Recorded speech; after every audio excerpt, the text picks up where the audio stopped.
Yeah, good morning to you. It's excited to get back into a game week. We had a much needed off week last week, which was good for our physical bodies and our mental side. Obviously, disappointing to be sitting where we are record wise, and determined that we must play more consistent football in all three phases, and that we've got to coach that better. And we spent a lot of time last week looking at what we think needs to be done in order for us to do that, because we've got obviously a very difficult schedule ahead. Two games on the road at two really teams that are playing really good football, and it starts at Missouri this week, and they've won 7 straight home games, and I think Eli does. I know everybody has their rankings of coaches, and it's based on. And to me, the better talent you have, the better coach you are for sure. And to me, some of the better coaching jobs are done with those lesser rosters in recruiting. And I think you look at people like Eli and Stoops, and heck, Clark Lee now too, that I think are doing incredible jobs at their respective programs with the kids that they've had, and they've had some time to develop their culture and get their players in. But Eli's, I think he does one of the better jobs in the country in all aspects in managing the new world that we're facing. And he's obviously one of my closest friends in the business. And it used to be Gus when he was in the conference, and now it's kind of Eli and Kirby are who I probably talk to the most. Eli for sure. I have great respect for him and who he is and how he does things, and it's going to be a tall task for us there to go and compete with a really good Missouri team. They're the best. They're the best skill players we've faced yet, and their quarterback's playing at a really high level also.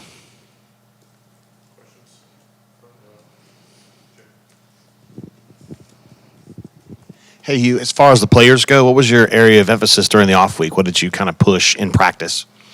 We had 2 practices. Obviously, we were on fall break, and we lifted and conditioned on Monday, and then had a Tuesday and Wednesday practice. I thought the Tuesday one they attacked extremely well, and Wednesday was energetic, as you can imagine, with them knowing they had fall break on Thursday and Friday. So it really fell at a good time for us. I thought their energy was great. The emphasis was on us. Here are the things we've got to get better on these short distances and critical downs on both sides, and red zone, and really what is our bread and butter, and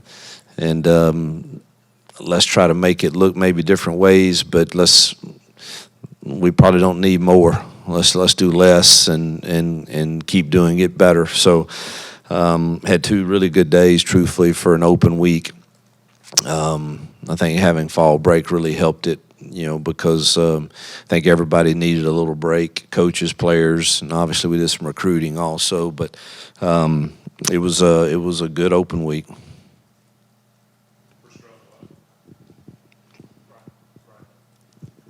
You mentioned after the game that you wanted to have a physical off week, and you wanted to find out what players were willing to give 60 minutes in a game. Do you feel like you accomplished that? Yeah, we were really physical on Wednesday. Tuesday, not so much. I backed off that a little bit. Wednesday, we were really physical, but knew we could be with the 2 days off of school. I'm really pleased with most of the team and their response to the disappointment. And of course, we work hard at teaching, the qualities that we think this sport can develop in life, and I worked hard on that. And last week and this week, yesterday, we changed it up a little bit. We came in yesterday, so they're off today as far as practice. But man, what will you be known for, and how you finish anything, I think, is of great value in life, and will set them up to have success long after they get through playing here if handled properly. And I'm pleased with the response at this point. Hugh, how valuable was the off week in terms of self-scout, going back to look at everything? And then I guess what did that show you of the offense, and then I guess quarterback execution with Peyton and those guys? Self-scout, honestly, is about as good as it's ever been on the balance, on the unpredictability of formations, and it's pretty good. Obviously, our quarterbacks have. I think Peyton's played well at times, and we've struggled at times. So it's there for everybody to see. But I think as of late, he's played really consistent, and we're going to need that the next few weeks for sure to be able to compete with these teams we're going into play.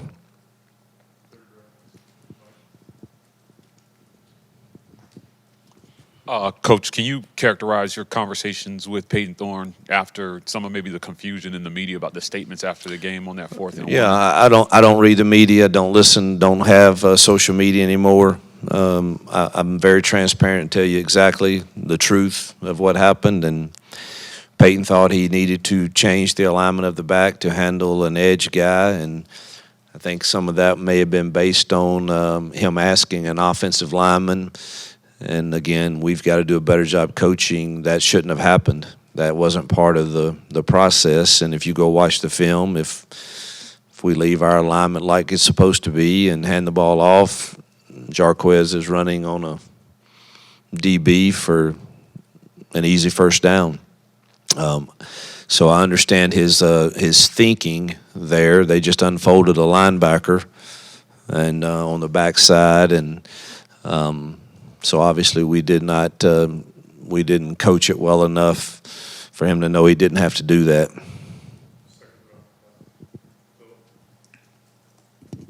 Hugh, you said you're pleased with the balance. Yeah, y'all have, I think I saw in the stats, had the fewest running plays in the conference. Is that a concern that you're not getting the ball enough to one of the best backs in the conference? Yeah, I think we need to get it to him more. I don't know what is the average per rush. So I think we've got to, that's the one that I care about. And,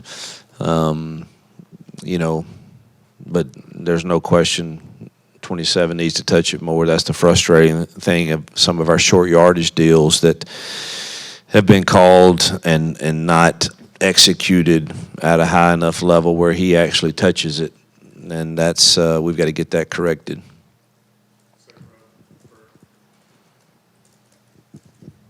Hugh, you guys have played a lot of young guys, a lot of freshmen this season. How much does an off week, you think, really help those guys kind of reset or, kind of look ahead, considering they've never been through this before? Yeah, I think, heck, we've been going since, approximately 1st of August, and so that's a long time on everybody, even guys that have been doing it a while, in particular, freshmen that are brand new, and they're having to, go through the grind of school and ball and everything that comes with that. So I think it's, coming after 6 games, that's about as good as you would want it to be. And now, y'all correct me if I'm wrong, I believe it's 3 games now and then another one and then the final 3. So I don't know that we could draw up, for a year that you have 2 open weeks, truthfully them falling at better times. It split the season pretty good for us, it looks like. And I think the freshmen certainly, benefited. Everybody was a little sore and beat up. We've had some physical games. And then the mental side of handling not being exactly where you had hoped to be, I think was good timing for that also. The offensive line, too tall, been banged up some. Did this week give you a chance to maybe look at that group again, maybe just to see if you got the right moves, and what have you thought about their play through 6 games? We're running the ball effectively, so we're doing some good things there. Pass pro's been dicey, not at every position, but it doesn't matter. We're a team, and so we've got to continue to improve that. We're looking at, D. Wade's playing some of both tackles when Too Tall gets hurt, and that has to shuffle us around, and Joyner's jumping in at guard along with Tate some, and the game moved a little bit fast for a couple guys at Georgia with all their shifting and stuff, and it showed. And so we're looking at, because you can expect once people put on tape that something worked, because Georgia did a good job of studying our Oklahoma game, which I thought we did really good stuff in that game, and they were shifting right before the snap, and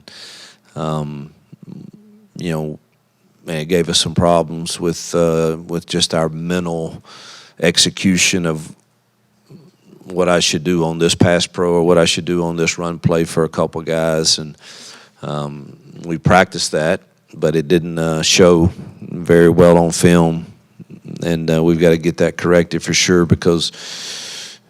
And then another, no one's asked me, but Corey Batoon's the defensive coordinator at Missouri, and he's one of my guys and was with me, how many years? 5, 6, 7, 8, 9. So, he's been with me 8 to 9 years on my staff, and we've talked a lot of ball. And so he's a heck of a guy and heck of a defensive coordinator, and doing a great job there for Eli. And so that presents its own challenges. Coach, I just to go off of that, with Eli and then with Bethune there, you just talked a lot of ball with both of those guys. When you look at this Missouri team, a lot of people look at that Texas A&M game and have some statements about this group, but what are you looking at about this team, and what stands out to you about this Missouri team? Yeah, I look at the consistency over, last year and most of this year. Obviously, things can happen when you go on the road in this conference, and a team gets the momentum and has the right game plan and the right call, and you get really Missouri had a chance to really stay in that game early and had like 3 penalties and calls that went horribly against them, and it kind of just snowballed, which you see that happen from time to time. But I don't make too much of that. I know what I see on film, and I know the consistency that they've been about almost every single game for the last 15 or so. They beat Ohio State in a bowl game and have many of those same kids back. And this is a top 20 team for sure, if not higher, and hadn't lost at home in a long time. They're a really quality football team. You mentioned, you talked a lot last week about improving the execution being one of your focuses. How do you as a coaching staff, what are sort of the steps you can do during the bye week, I guess, sort of tangibly to work on that? Well, the thing that's been good is having time. Like today, we have most of the game plan in because we obviously started last week. And so now are we really, really sure from everybody in this room that you feel really, really good about your kids executing this against all these different looks that we may or may not see on this given play, particularly on these critical down calls? And so just having the time to really, all right, let's go back and watch it again. Let's go back and watch it again for the third time this morning on 3 different deals. And so it will be really, and I don't know, again, you got to block and tackle, and you got to catch the football, and you got to make the right read at quarterback. But if we have a critical down, it will be very, very, very, very disheartening and infuriating if another situation happens on a 4th and 1 or a 3rd and 1 where our kids don't have a clear understanding of what should happen. That would be quite infuriating.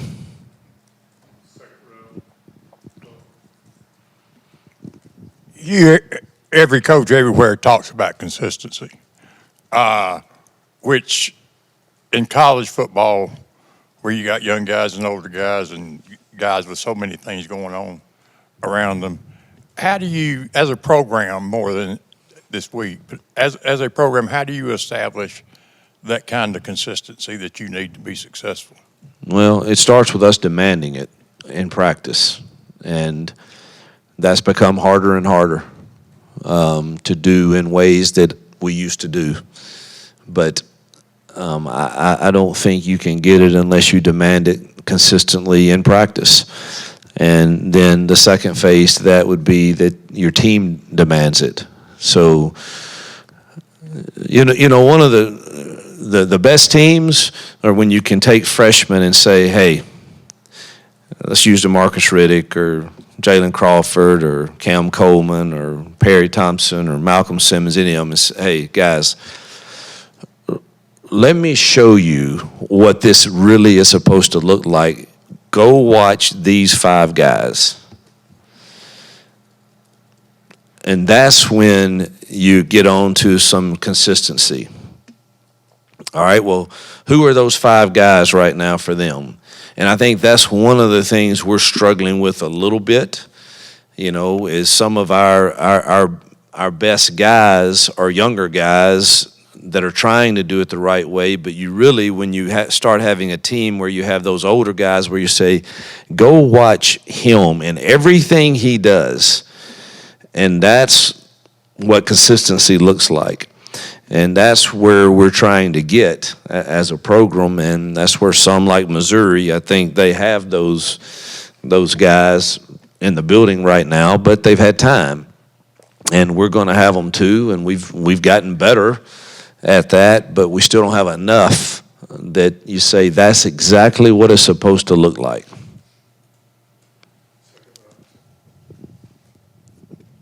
Hugh, you mentioned Missouri's skill talent. They've got 2 receivers this year, Burden and Weiss, that are, you know, towards the top of the SEC. You guys play a ton of young guys, especially a corner. Just talk a little bit about that matchup and getting those guys prepared for what you said would be one of the toughest matchups they're going to have all year. Yeah, it's not one that you just get overjoyed about. I mean, truthfully, it's you know, they've got veteran guys that have proven to be some of the best in this league, whether they're going against, you know, the top tier corners and safeties or not. And you know, we're due to some injuries and then just to our youth, obviously it's going to be a great test for us. And you know, we got to find a way to get them some help and eliminate the explosive plays, which is very difficult to do against them. But again, it's part of the growing process of where we are currently, and I'm sure our kids will be excited for the challenge. Coach, there was a note earlier this week that Auburn leads the nation in snaps on defense by true freshmen. You've got a defensive coordinator that's given up only 400 yards one time this year to any team. You know, can you talk about the job that DJ Durkin is doing and what we could expect to see on defense here? I couldn't be more pleased, truthfully, with the passion, the energy, the level of detail that I see from our defensive staff. I know that they're frustrated with, you know, not performing well in certain critical downs and all of that, just like we all are. But as far as the buy-in from DJ's leadership to Charles Kelly to Von Trail and Josh and Crime and all the assistants on that side, I just couldn't be more pleased with what I see happening and what I think can be the future under their leadership. So really pleased with them. Hugh, less than 2 months to go until signing day. How do you kind of feel about where the 25 class is at, and what's your message to these guys to stick with you as the season isn't going exactly as you want? Yeah, that's why they want to come here.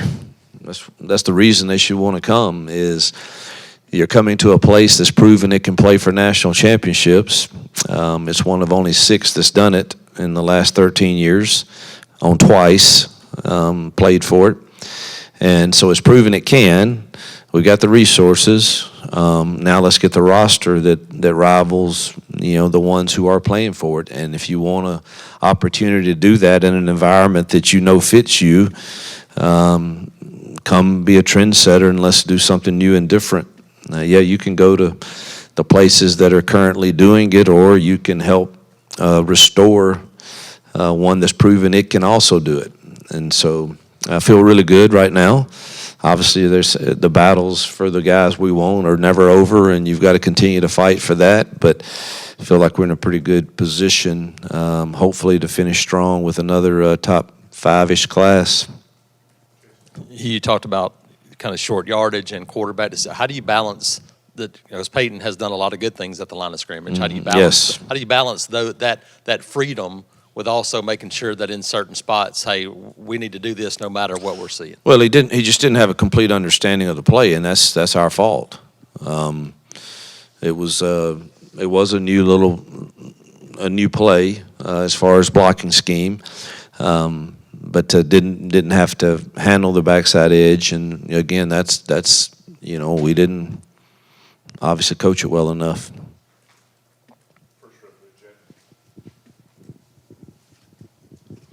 Yeah, Hugh, earlier you were saying you're pretty close with Eli, that you know him and you like him. Talk to me about how you got to know him. Is it through Gus? Yeah, through Gus. He was an assistant with Gus, and then throughout the years, I don't know where we started, truthfully, developing a friendship, but it came pretty naturally, and we gravitate to one another, and our wives do when we are at common places, and whether it's SEC meetings or whether it's the Peach Bowl Classic or I don't know. We just I think we're made of a similar mindset of what coaching should be about, and the bigger picture of trying to keep the bigger picture of the impacting of others as important as the wins and losses, which is very difficult to do.